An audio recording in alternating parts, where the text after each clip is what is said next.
एकादशी का व्रत हमें कब करना है, 6 जून को या फिर 7 जून को। जैसे कि निर्जला एकादशी ज्येष्ठ मास की शुक्ल पक्ष की एकादशी को कहा जाता है और इसे भीमसेनी एकादशी के नाम से भी जाना जाता है।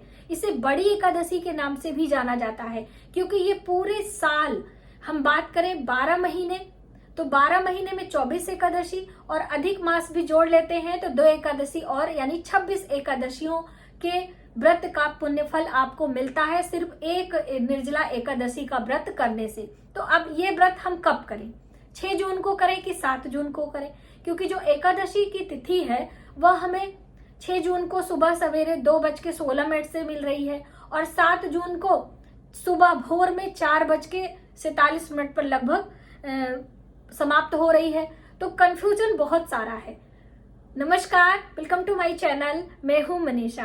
दोस्तों, आज की वीडियो बहुत ही हेल्पफुल और इंटरेस्टिंग होने वाली है कि निर्जला एकादशी का व्रत हमें किस डेट को करना है, 6 या फिर 7 जून को।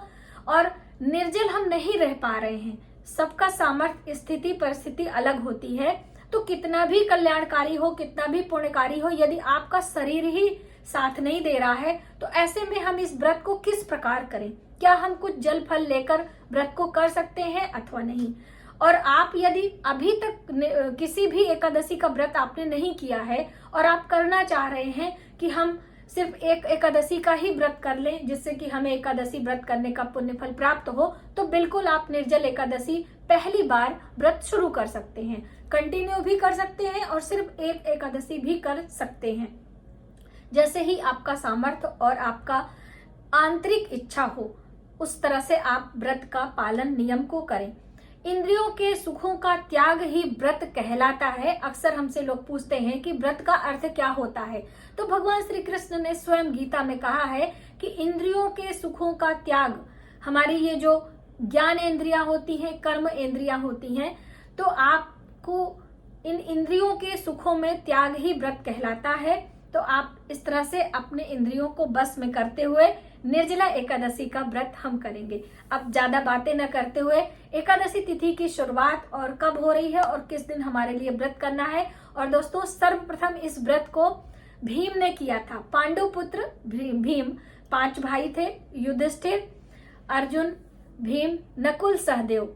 तो इस तरह से इन भाइयों में सब लोग व्रत करते थे। माता कुंती, द्रौपदी, युधिष्ठिर, धर्मराज युधिष्ठिर और अर्जुन, नकुल, सहदेव। लेकिन जो भीम थे, उनकी जठराग्नि हमेशा प्रज्वलित रहती थी, उनसे व्रत नहीं रहा जाता था। वो किसी भी एकादशी का व्रत नहीं करते थे, लेकिन कहीं ना कहीं उनके मन में हमेशा ये ग्लानि और ये चिंता रहती थी कि हम एकादशी का व्रत नहीं करते हैं। और हमेशा हमारे पुराणों में, कथाओं में हमें ये सुनने को मिलता है कि जो मनुष्य एकादशी का व्रत नहीं करता है उसे मनुष्य योनि से मुक्ति नहीं मिलती है, मोक्ष नहीं मिलता है, भगवत धाम की प्राप्ति नहीं होती है।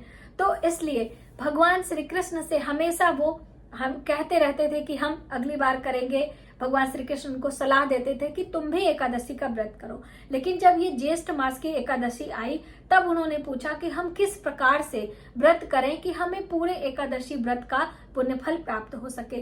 तब भगवान श्री कृष्ण ने उन्हें सलाह दिया कि ज्येष्ठ मास की शुक्ल पक्ष की एकादशी पर यदि तुम जल और अन्न दोनों का त्याग करें, जैसे एकादशी जब तिथि आती है तो हम अन्न का त्याग करते हैं और जली आहार लेकर एकादशी का व्रत करते हैं। द्वादशी में हरिवासर का समय छोड़कर उसके बाद हम भगवान विष्णु की पूजा, उपासना माता लक्ष्मी के साथ करके ब्राह्मण को भोजन कराने के बाद शुभ मुहूर्त में पारण करते हैं। और एक दिन पहले 10वीं तिथि के नियम का पालन करते हैं जिसमें कि हम जल फल लेकर रहते हैं। बहुत सारे लोग अन्न भी छोड़ देते हैं, कुछ लोग फलाहार करके रहते हैं, कुछ लोग सात्विक आहार लेकर करते हैं। देखिए, नियम बहुत सारा है, जितना आप पालन कर सके, जो आपका शरीर साथ दे वही आपके हित में है। आप दूसरे की देखी देखा करके अपने स्वास्थ्य को खराब कर ले, ये भी नहीं अच्छा है। तो आप अपने पहले समझें कि आप क्या कर सकते हैं, ठीक है। तो भीमसेनी एकादशी का महत्व तो आपने समझा और कैसे हमें करना है। और दोस्तों, मैं आपको बता दूं कि आप यदि निर्जला नहीं कर पा रहे हैं तो जल फल लेकर भी कर सकते हैं। ऐसा नहीं है कि आप सोच लें कि निर्जला है, हमसे तो हो ही नहीं पाएगा तो हम छोड़ दें। पूरा पूरा फल ना मिलके कुछ तो आपको मिलेगा, है ना। तो आप पहली बार कर रहे हैं तो भी कंटिन्यू पहले से करके आ रहे हैं तो भी निर्जला एकादशी का व्रत आप अवश्य करें। देखिए, करने का एक तरीका और भी हो सकता है, जैसे कि चाहे आप 6 को कर रहे हैं 7 को कर रहे हैं, अब ये कब करना है ये भी ज्यादातर सवाल आता है। तो देखिए भाई, ऐसे हमारे बड़े बुजुर्ग या हम बात करें हमारे ऋषि मुनियों ने सलाह दी है कि जब एकादशी द्वादशी के साथ त्रयोदशी युक्त आती है तो हमें द्वादशी वाली एकादशी का चयन करना चाहिए, एकादशी तिथि का त्याग करना चाहिए। इसमें कोई दोष या पाप पुण्य नहीं लगता है, ठीक है। और 10वीं के नियम का पालन भी हम एकादशी पर ही करेंगे। अगर आप 6 को कर रहे हैं, आपके घर की कुल परंपरा ऐसी ही है, आपके घर के आसपास के लोग जो पहले दिन की एकादशी का चयन कर रहे हैं तो आप कर सकते हैं, इसमें कोई उससे भी दोष नहीं मिलेगा। लेकिन ज्यादा की जो हम बात करें, जब हमें ज्यादा की इच्छा होती है तो हमें ज्यादा त्याग और ज्यादा चीजें करने की, परिश्रम करने की आवश्यकता है ना, तो ज्यादा की चाह में आपको द्वादशी युक्त जो त्रयोदशी है यानी 7 जून को चयन करना है। वैसे तो एकादशी 6 को ही लग रही है। ये 2 चीजें आपकी क्लियर हो गई। अब हम बात करें कि निर्जला कैसे रखा जाए। तो देखिए, 4 पहर का दिन और 4 पहर की रात्रि यानी 8 पहर का व्रत हमारा होता है। अब ऐसे में हमसे 8 पहर निर्जला नहीं रखा जाएगा, क्योंकि इस तपती गर्मी में जल का त्याग बहुत बड़ा त्याग है दोस्तों, इसीलिए इसे बहुत बड़ी एकादशी मानी जाती है, पूरे साल की सबसे बड़ी एकादशी कहते हैं। अब दोस्तों, हमारा सामर्थ्य अच्छा नहीं है, स्वास्थ्य अच्छा नहीं है, हमारी बहुत सारी चीजें हैं, अगर नहीं हो पा रहा है तो कुछ पहर का त्याग करें। 1 पहर, 2 पहर, 2 पहर यानी 12 बजे तक, है ना।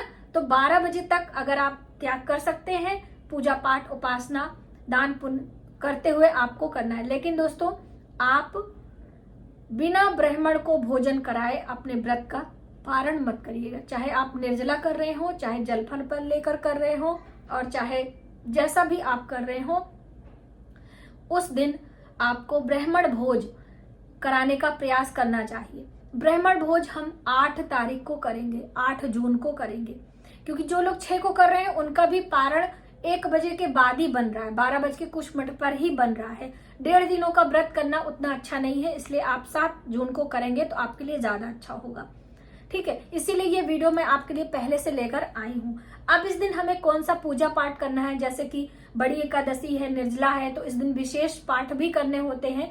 तो निर्जला एकादशी वाले दिन आपको श्रीमद् भागवत गीता का पाठ करना चाहिए। गीता का भी अध्याय जो है उसको भी आप पढ़ सकते हैं। गीता के 11वें अध्याय का पाठ करें, विष्णु सहस्त्र नाम का पाठ करें, भगवान विष्णु के मंत्रों का ज्यादा से ज्यादा आपको जप करना है। हो सके तो सुबह सवेरे उठ के ब्रह्म मुहूर्त में स्नान ध्यान करके पीपल वृक्ष की जड़ों में आपको 1 लोटा जल और 1 दीपक लगाना चाहिए। वृक्षों में मैं पीपल हूँ, भगवान श्री कृष्ण ने स्वयं गीता में बताया है, तो इसलिए आप पीपल वृक्ष की पूजा उपासना यदि एकादशी तिथि पर करते हैं तो भी आपके लिए हितकर ही होता है, ठीक है। तो आप एकादशी में पीपल के वृक्ष में जल जरूर सींचिएगा।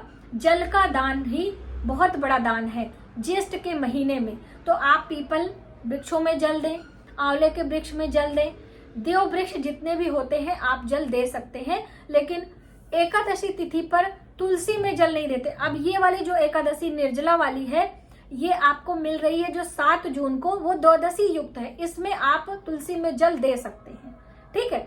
एकादशी 6 को है तो 6 को आप ना दे के तुलसी में आप 7 तारीख को जल दे सकते हैं। तुलसी की परिक्रमा भी आप कर सकते हैं दोस्तों।